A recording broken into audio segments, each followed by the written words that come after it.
58 war score. Return cause.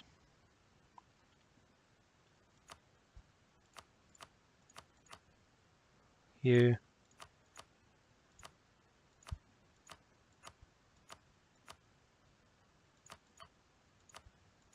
Come on, I want northern stuff. There we go.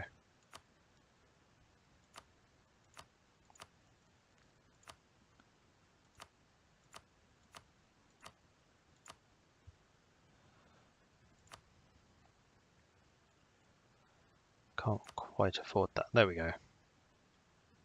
That'll do. So Castile got a bit of their stuff back. 100% war goal against the Ottomans. Oh, I'm on low. Really? Oh, just length of war. Fair enough. We'll take a little bit more money. We'll send our demand.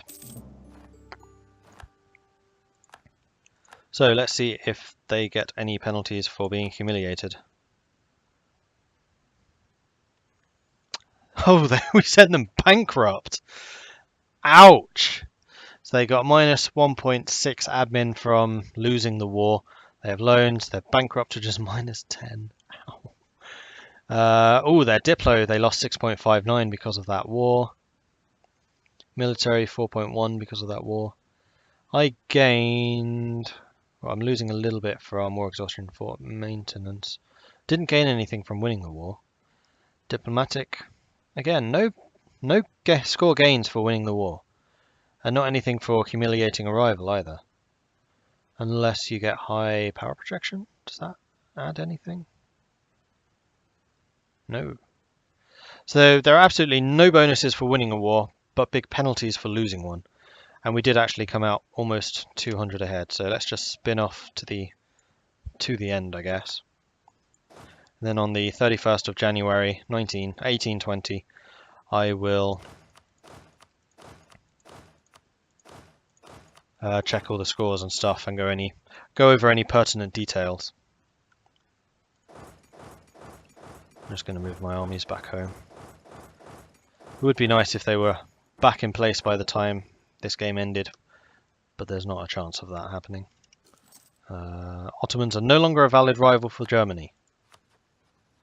This means I have no possible rivals. I am that powerful that there is no one in the world who could possibly stand up against us.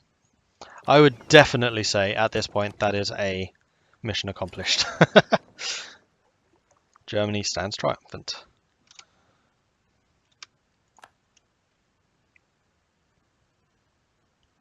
How are you getting home that way?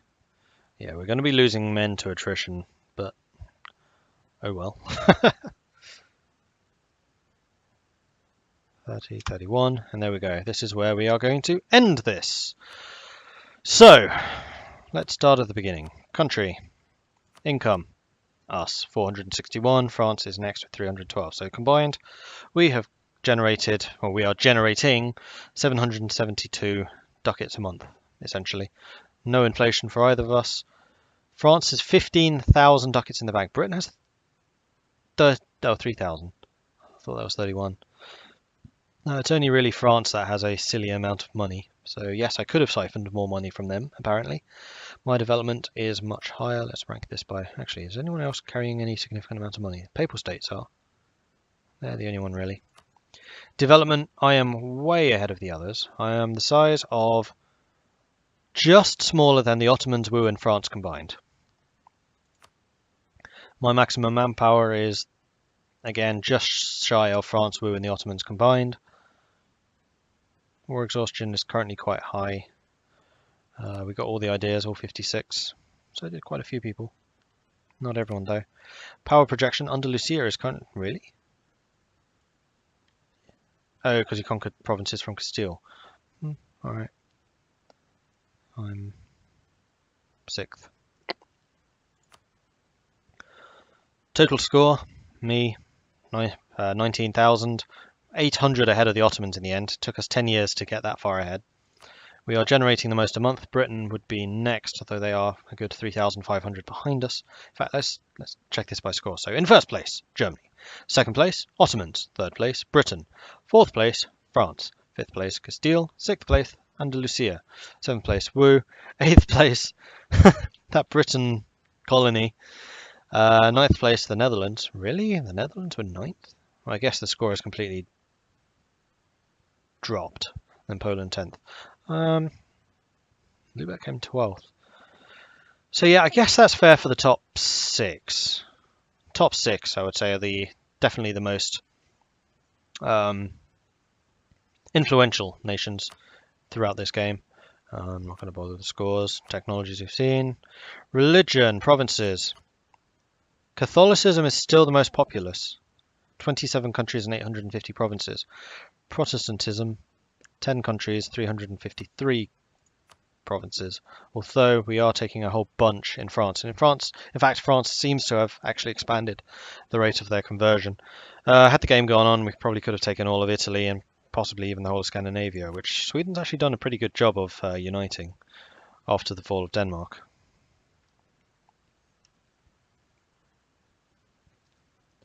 Cool. States and territories, not really relevant. Actually, what's the most valuable state? Bohemia. Austria proper, Lower Bavaria, Upper Swabia, Brabant, Liège, Palatinate. These are all mine. Netherlands, Mittelmark, West... Oh, right, yeah, of course they're all mine. I thought this was in the world, but no. Okay, so Bohemia is unbelievably valuable. Good to know. Province overview. Highest base tax, Leafland, Brabant, Augsburg, Prague. Highest base manpower, Vienna, Prague, Hamburg, Crane. Highest... Oh, no, that's production. Highest base manpower, Zeeland, Vienna, Königsberg, Salzburg.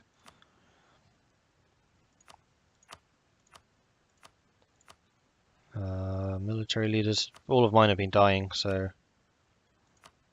if we did the overall, well, we have a couple.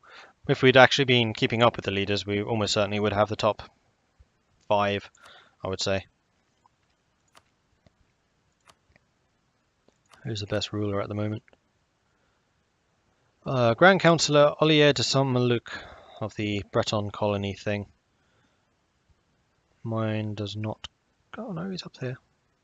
12 points out of the 18 possible.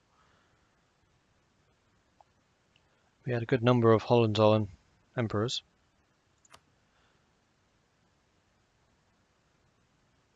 A couple of rulers who did pretty good. Largest standing army, mine with 500,000 troops. France is next with 200,000, though this is a little off because the Ottomans have no army.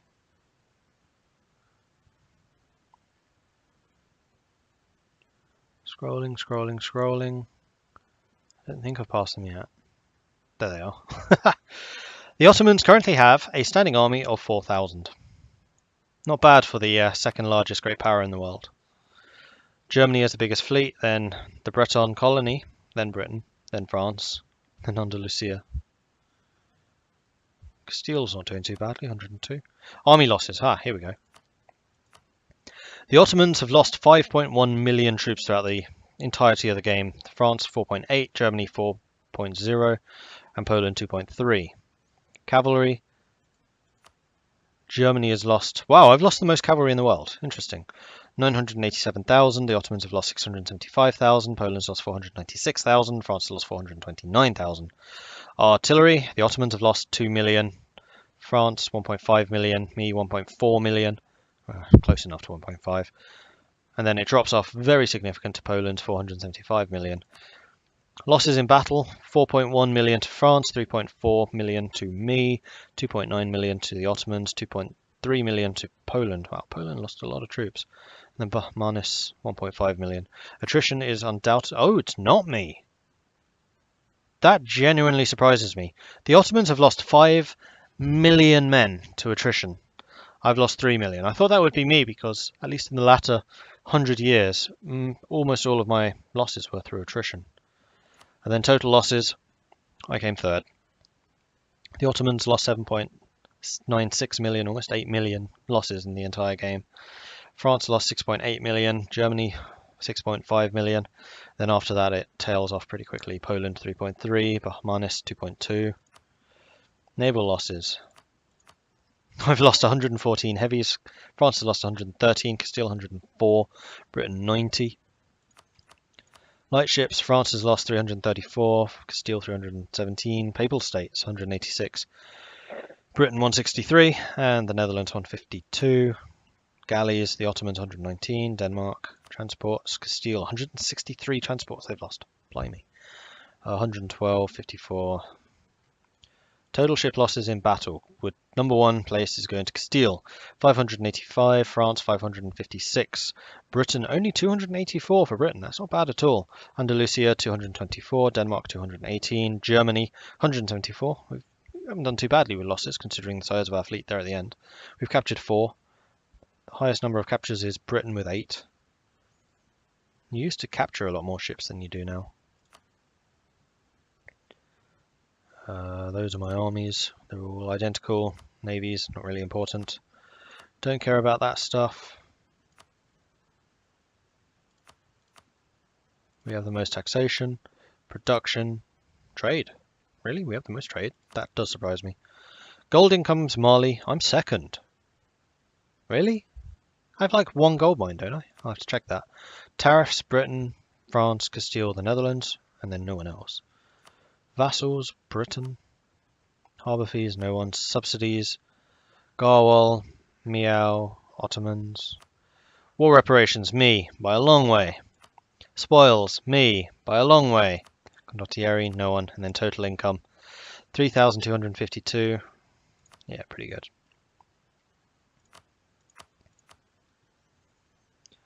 Cultures, we'll look at the culture screen for a better overview of that. 25% grain, 10% fish, 12% iron. And we cored every single one. We have 1 loan, kind of an accidental thing. Yeah, strategic goods. They have changed the bonuses from this. I must admit I've not really taken a look. Legitimacy, army maintenance, recovery speed, institution spread from coffee, because of all the programmers, I'm sure. Recruitment time, global settler increase for cotton. Oh, that's a really nice one to have. Interesting. New air, sailors, prestige. Land force limit modifier from grain.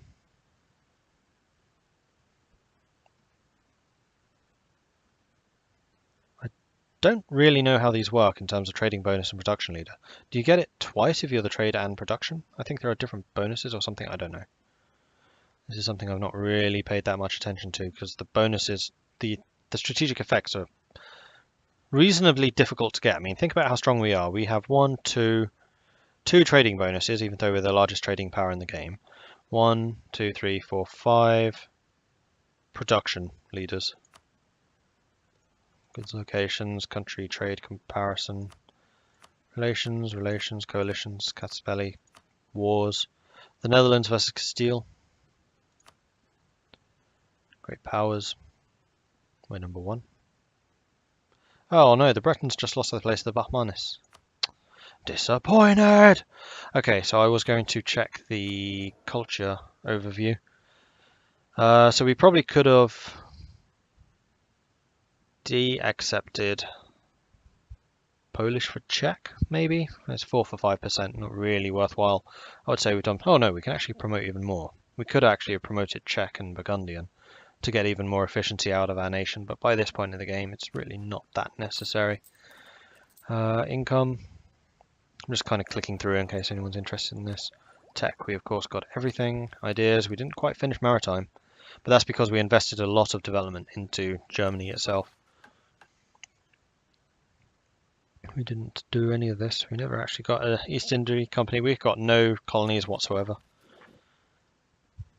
Lots of rebels. Religion. 4 leaders of the 5 possible. 2 admirals, 2 generals. But we have army tradition of 99.7, so we can certainly get some pretty good generals again. The 1 personal union, who is down to 33% liberty desire. And then the estates. Quickly appending something to this before I actually sign off properly. I wanted to show this screen before I left, I just forgot. So we can see here the various rulers that we had. It would be kind of nice if it said how long they had ruled, because we had some absolutely amazing rulers. So Sigmund I, nothing. Jobst, nothing. Nothing. Flatulence. Epic Brandenburg and conquest of Limburg. Right, so yeah, he was a pretty good king. Friedrich II. I think this is also where we lost our personal union and our vassals against the war against Poland, I think it was. Senior noble showed the devotion, volunteering, regency.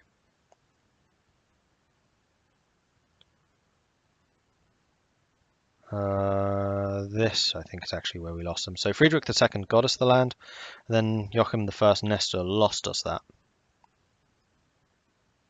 And he also converted to Protestantism. Decided to pass Heretico Combatico, passed Act of Uniformity, and dissolution of the monasteries. Regency did not very much.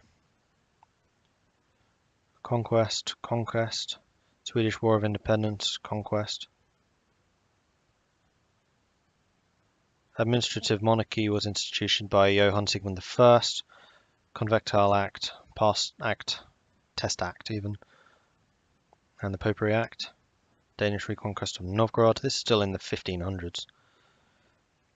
Interregnum, Danish-Swedish unification war.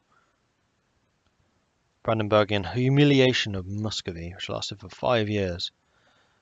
Okay, this guy fought a lot of wars. Bloody hell. Ah, this is when Prussia was formed. Yeah, this was our amazing king, Johann George I. He was really, really good. I also wish it kind of showed the stats, but it doesn't. So what did this chap do? He created Prussia. Prussian monarchy was instituted by us.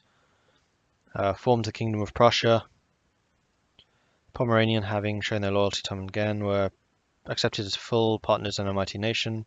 And the Saxons, okay, that's just cultural stuff. And we were made Prince Elector. Oh, we already were. That was just because we switched nation. Then Johann VI.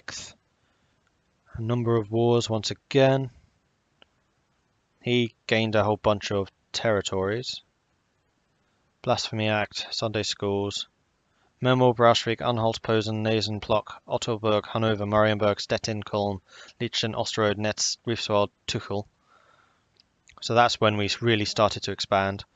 And then under Friedrich Wilhelm I, I think this was our best ruler.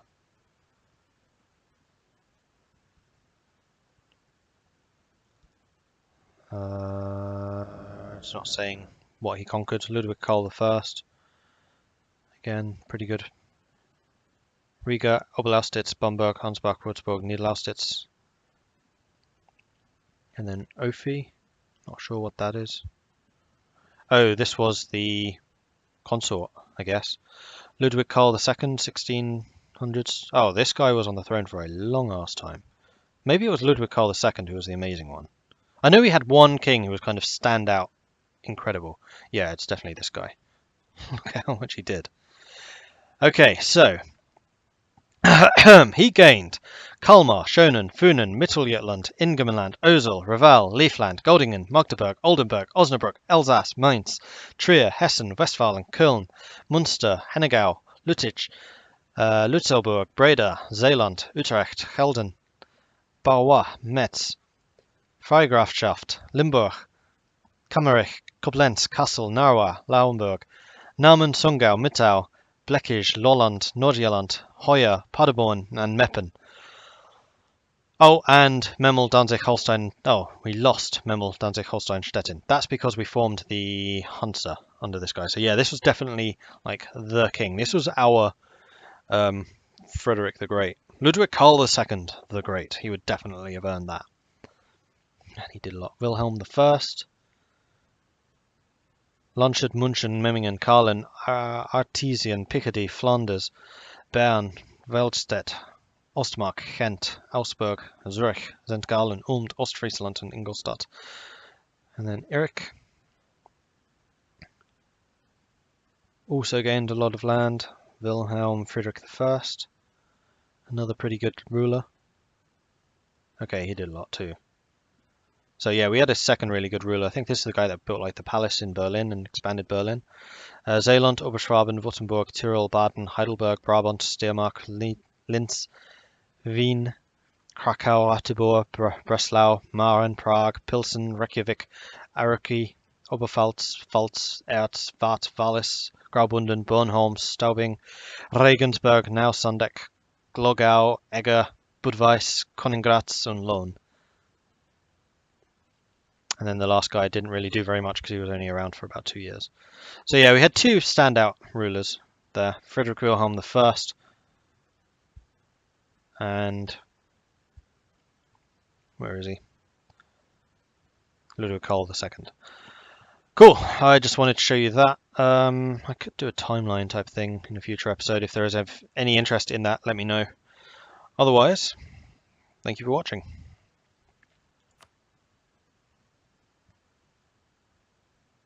Oh, we have even more stuff. Each year. Oh, cool. Okay, yeah, we played as Germany, obviously. Longest reigning was Ludwig Karl II, who ruled for 64 years. Yeah, he died when he was like 80 something, didn't he? 104 of our wars ended in victory. 0 ended in defeat. We were not defeated once. Really? Actually, I don't believe that. Because remember when we lost the vassals and stuff? No, we've definitely been defeated. Each year, roughly, 2.2 million enemy combatants fell to our fire and steel. 2 million? Every year? I don't believe that either. Okay, these stats are off. And we lost 1.3 million. No, definitely not. 200... No. These stats are horrific. Wrong in so many different ways. Timeline, I'll do another time. Potentially, if you're interested. Alright, well, that is it for this episode and indeed this series. So thank you very much for watching. I do hope that you have enjoyed it. I certainly have. Brandenburg remains one of my, if not my absolute favourite nation. There's one other which is a potential contender, and that would be Florence. And I could actually play as them in the future.